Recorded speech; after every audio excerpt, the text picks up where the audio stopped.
Great morning, students. I hope all are fine and safe at your home. आज हम हिंदी में पाठ 6 ऊंचाई को पढ़ेंगे, जो एक कविता है। इस कविता के कवि अटल बिहारी वाजपेयी है, जो एक मंझे हुए राजनेता होने के साथ साथ एक प्रखर चिंतक, विचारक और उदार हृदय वाले व्यक्ति थे। कवि कहता है कि हमें ऐसी ऊंचाई नहीं चाहिए जिससे दूसरे लोगों में हीन भाव पैदा हो, अर्थात उन्हें कोई भी लाभ न हो। ऊंचाई के साथ साथ सामाजिक सरोकार भी होना चाहिए, अर्थात हमारा समाज में मेल जोल भी होना चाहिए। यही हम आज अपनी इस कविता में पढ़ेंगे। तो चलिए अब हम अपनी कविता को पढ़ते हैं। पाठ 6 ऊंचाई। देखिए,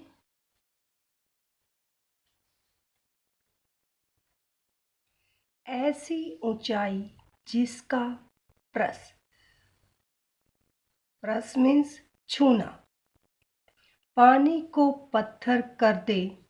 ऐसी ऊंचाई जिसका दरस मीन्स दर्शन, हीन भाव भर दे। अभिनंदन की अधिकारी है आरोहियों मीन्स पर्वत पर चढ़ने वालों के लिए आमंत्रण है। आमंत्रण मीन्स निमंत्रण है। उस पर झंडे गाड़े जा सकते हैं, किंतु कोई गोरैया वहां नीड़ मीन्स घोंसला नहीं बना सकती। न कोई थका मांदा बटोही उसकी छांव में पल भर पलक ही झपका सकता है। तो देखिए, इसमें हम सबसे पहले बनाएंगे संकेत। ऐसी ऊंचाई सकता है। फिर हम लिखेंगे प्रसंग। प्रस्तुत पंक्तियां हमारी हिंदी की पाठ्य पुस्तक नूतन सरल हिंदी माला की कविता ऊंचाई से ली गई है। इसके कवि श्री अटल बिहारी वाजपेयी है। इस कविता में कवि ने ऊंचाई के साथ साथ विस्तार यानी सामाजिक सरोकार भी होना चाहिए, मीन्स हमारा समाज में मेलजोल भी होना चाहिए ऊंचाई के साथ साथ। तो व्याख्या देखिए, ऐसी ऊंचाई जिसका प्रस पानी को पत्थर कर दे। ऐसी ऊंचाई जिसका दृश्य हीन भाव भर दे। इसमें देखिए कवि क्या कहता है। कवि कहता है कि जिस ऊंचाई की छूने से पानी बर्फ रूपी पत्थर बन जाता है, जिसका दर्शन करने से मनुष्य में हीन भाव आ जाता है। आगे देखिए, अभिनंदन की अधिकारी है आरोहियों के लिए आमंत्रण है। उस पर झंडे गाड़े जा सकते हैं, फिर भी वह स्वागत की अधिकारी है। पर्वत की ऊंचाई कहती है पर्वत पर चढ़ने वालों को निमंत्रण है, किंतु कोई गौरैया वहां नीड़ नहीं बना सकती।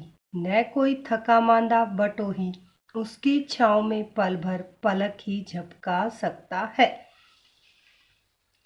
परंतु उस ऊंचाई पर न तो कोई चिड़िया घोंसला बना सकती है और न ही वहां कोई थकान से भरा हुआ यात्री पेड़ों की छाया में एक क्षण भी नींद की झपकी ले सकता है।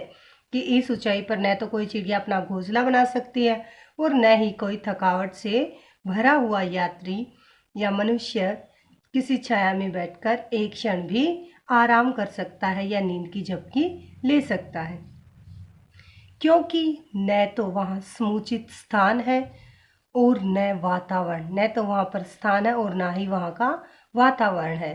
अतः सभी को असुविधा होती है, सभी को असुविधा होती है वहाँ पर। आगे देखिए, सेकंड, सच्चाई यह है कि केवल ऊंचाई ही काफी नहीं होती, सबसे अलग थलग परिवेश। परिवेश मीन्स माहौल से पृथक, अलग, अपनों से कटा बटा। शून्य में अकेला खड़ा होना पहाड़ की महानता नहीं। देखिए, सत्य तो यह है कि केवल ऊंचाई सबसे अलग नहीं दिखाती। यदि हम अपने माहौल से अलग और अपने समाज से कट जाएंगे तो हमारा कोई महत्व नहीं। जैसे पहाड़ बहुत ऊंचा होता है परंतु वह सबसे कटा हुआ शून्य के समान है। मजबूरी है ऊंचाई और गहराई में आकाश पाताल की दूरी है। तो आगे देखिए,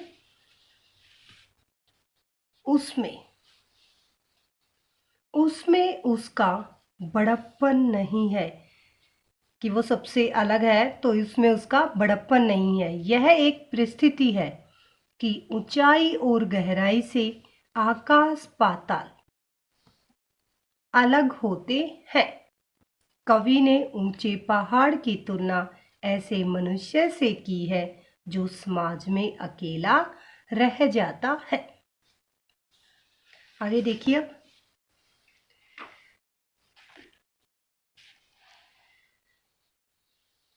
नंबर 3, जो जितना ऊंचा उतना ही एकांकी, एकांकी मीन्स अकेला होता है, हर भार को स्वयं ही ढोता है, चेहरे पर मुस्काने चिपका मन ही मन रोता है।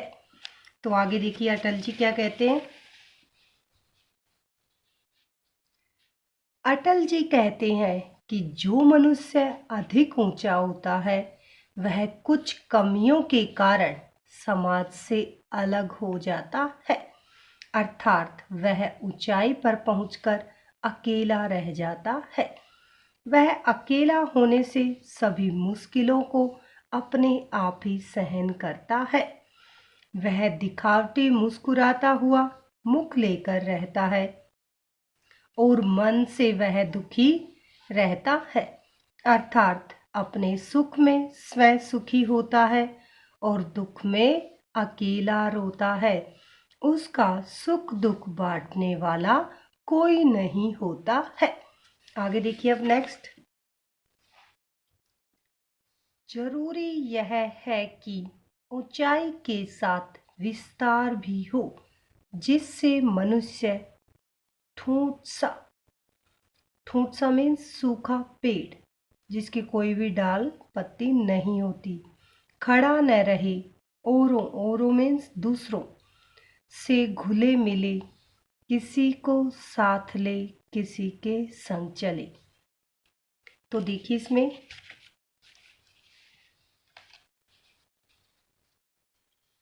ऊंचाई के साथ विस्तार का होना मनुष्य को सामाजिक बनाने के लिए जरूरी है, अर्थात सबके साथ मेल जोल भी होना चाहिए जिससे मनुष्य ठूंठ सा खड़ा अर्थात सूखे पेड़ की तरह न रहकर सबको साथ लेकर मिलकर समाज में चले। आगे देखिए, आगे हम लिखेंगे भावार्थ।